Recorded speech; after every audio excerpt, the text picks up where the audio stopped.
Okay, today is Thanksgiving, and I am thankful to the sky because not only does it have a multitude of wonderful things to track down and look at, among the stars, galaxies, clusters, and nebulae available to observe, as well as the planets in our own solar system and our own sun, it is a clear night.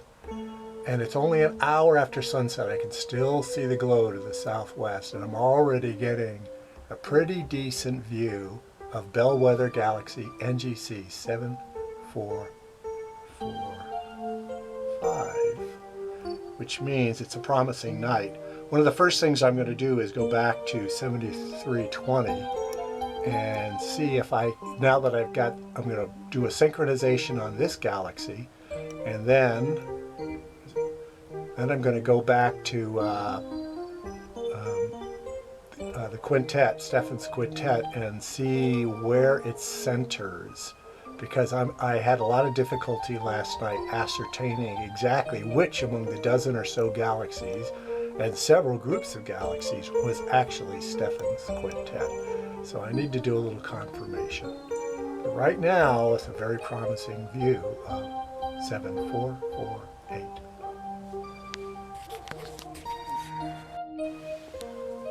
While 7320 is not a member of it's not a member of ARP 319, a family group of galaxies that are all eventually going to collide with each other, it is the brightest galaxy associated with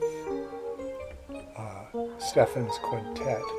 And I'm seeing some galaxies, despite the fact that we haven't quite achieved real sky dark yet. But I'm beginning to see the formation of a galaxy in the middle of the field of view, which I'll compare to earlier videos taken last night when the scope wasn't actually aligning particularly well, wasn't centering, and I might be able to get a sense of the ARP 319 group and Stephan's Quintet. So there's the view I am getting right now, and I can see some galaxies in this region, and that is probably the brightest one right there, 7320. I'll sweep it a few times so we can be sure to identify the group of galaxies. Now keep in mind, it isn't even really sky dark yet, so we're not getting the best views, although we had a good start with NGC 7448.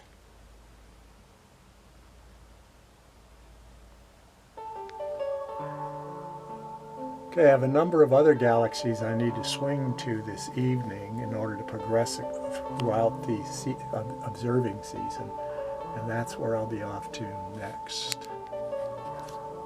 Stephan's Quintet. It was only a short hop from the Quintet to get to NGC 7331. I've already imaged this galaxy. I got a magnificent view with lots of extensions earlier in the observing cycle. But here is the view of the moment. It's a very bright galaxy. I believe it's 8.5 or so. Beautiful extensions, large bright central core. I'm just doing this as another revisit because it's such a lovely system of spiral to take some time and reobserve under various conditions. There's our view for tonight. So we'll get on with the list.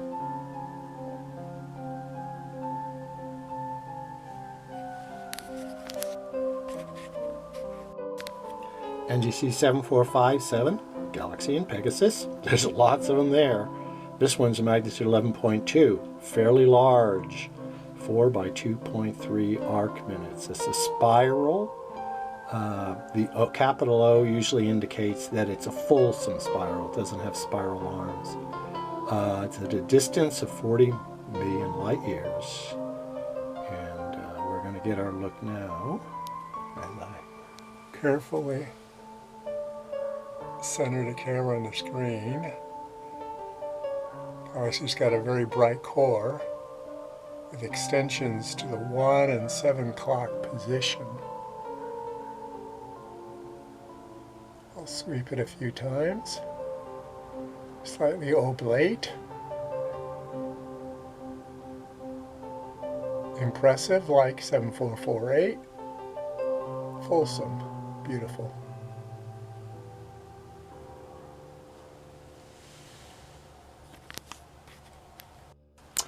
NGC 7640, galaxy in Andromeda.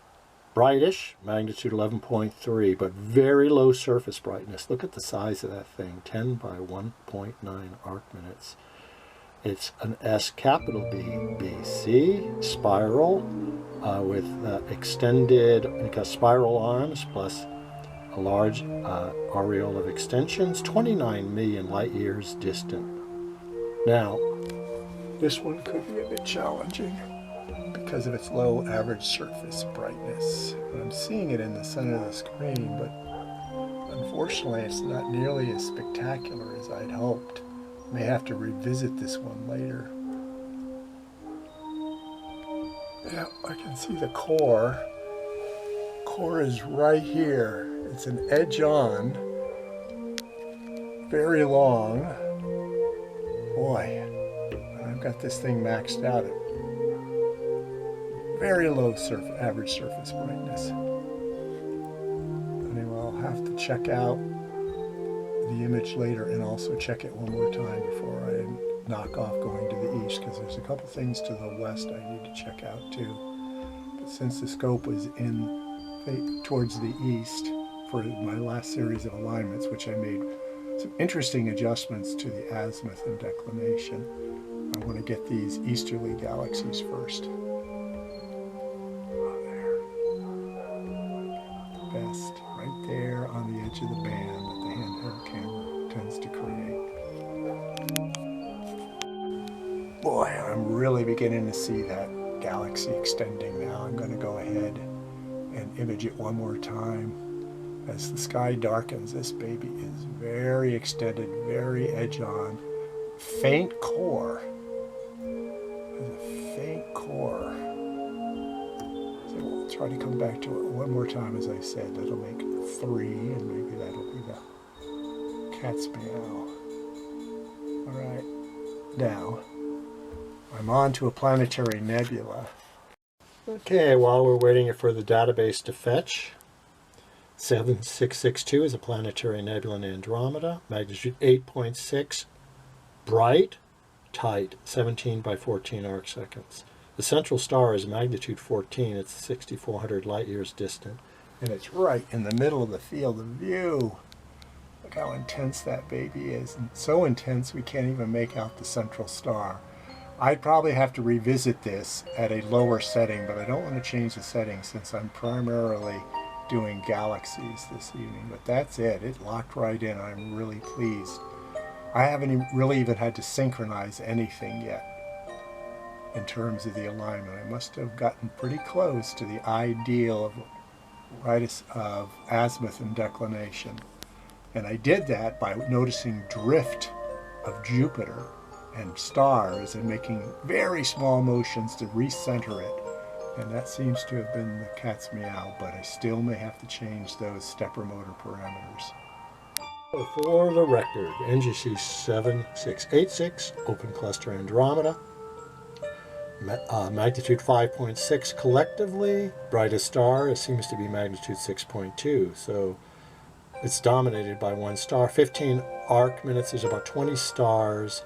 It's 5,000 light years distant.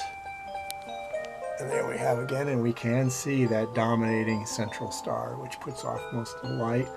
I would, given the fact that it's got one really bright star, I might speculate that that's the progenitor star that set the H2 region in motion to create the other stars it's associated with. Like all open clusters, they're fairly young. They get dissipated very quickly by gravitational forces, but this one's a ways from the galactic core. So as a matter of fact, it'll probably hang together a while. Probably, I would say it's at least 1 million years old.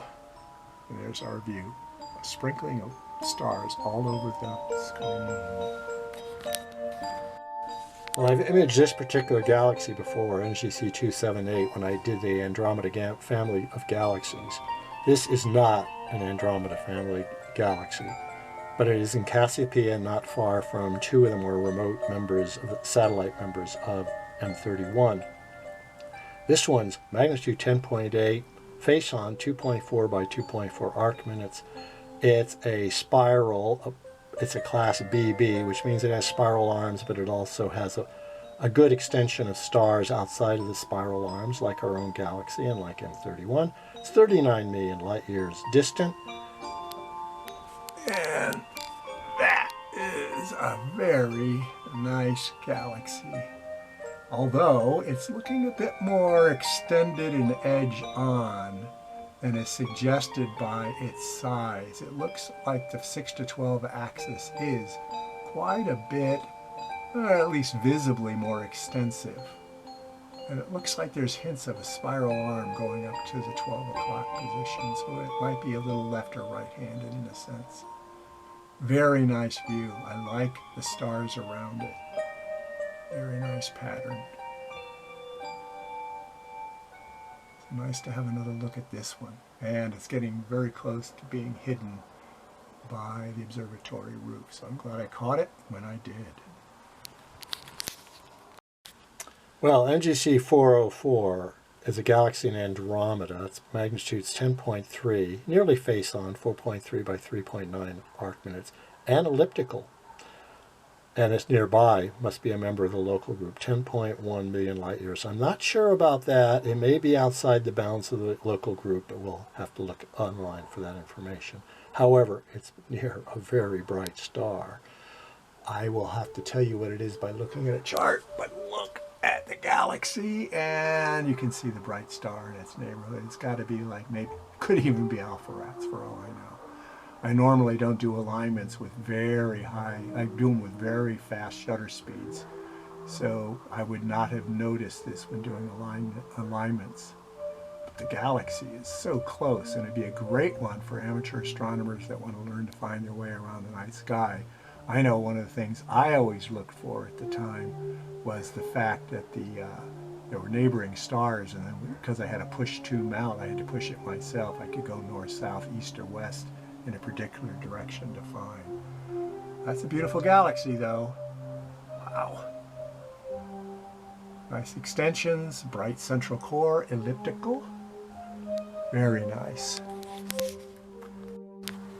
I'm watching right now NGC 7448 taking form on the screen as a check of the sky conditions. It's going to take a while before it becomes its extensive self.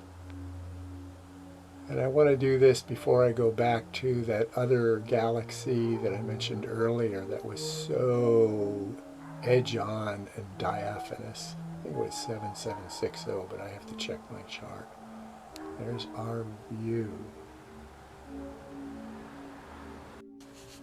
Here's that third look at 7640, galaxy in Andromeda, magnitude 11.3, very extended edge-on, 10 by 1.9 arc minutes, a spiral with both a large core and spiral arms of class C, 29 million light years distant. Once again, I'm in a very awkward position with the camera and I can't see anything on the screen, but I will sweep it a few times and maybe this diaphanous beauty, spindle-shaped galaxy will be visible on the handheld camera. There's my sweep. If I disturb the floor at all, everything will get distended. All of the stars look pretty pinpointy right now. Okay. Third view, I can't see it at all from my seated position. I'm hoping the camera captured it. Well, it's not an easy thing to do, but you can type in ARP and put a number with it, 319, and you can get the scope to slew to it. This is the field it presents. I cannot see anything in the field from my perspective, but I'm sweeping it anyway, just in case something turns up that makes sense for Stephan's Quintet. My first experience with the ARP catalog inside the G11 database. My last, well, maybe not, maybe we'll have a look at M110.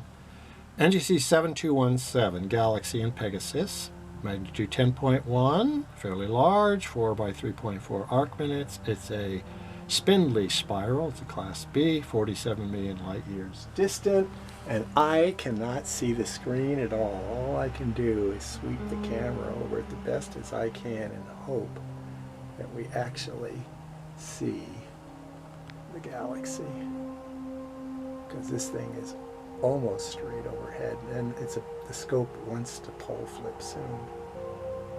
You'll notice that the progression of numbers in the catalog, NGC catalog, and the IC basically starts at the 0 hour and then increases. We've now flipped. I believe the 0 hour is was originally in the winter solstice, and then the numbers increase starting with 1 until we get just to the highest number, which is somewhere not quite 8,000. Sorry, I cannot tell you whether the galaxy is present on the screen. Visibility for me is extremely limited given my seated position, flat on the floor, in a cold, what would otherwise be a winter night, except we're still late into the fall. I'm going to sign off tonight, Carpe Noctem wise, with a view of Messier 110. Satellite galaxy of a great Andromeda galaxy. In Andromeda, the view looks pretty decent. Seeing certainly the core and the core region and extensions going off left and right from what I can tell, but it's pretty decent. It's not the best view I've had, so we know there's some atmospheric water up there. It's preventing the best possible views, but you got to take a night when you can get it. And there's no perfection in terms of astronomy until you get out of the Earth's atmosphere, and then you have to avoid the sun, like the Webb and the Hubble have to do up there. So there's our Carpe Noctem view. I hope you had a great Thanksgiving. Hope you're looking forward to a good Christmas, but you know, every day is a holiday. If you've got worthwhile things to do with your life and your time, and contribute to the greater appreciation in time.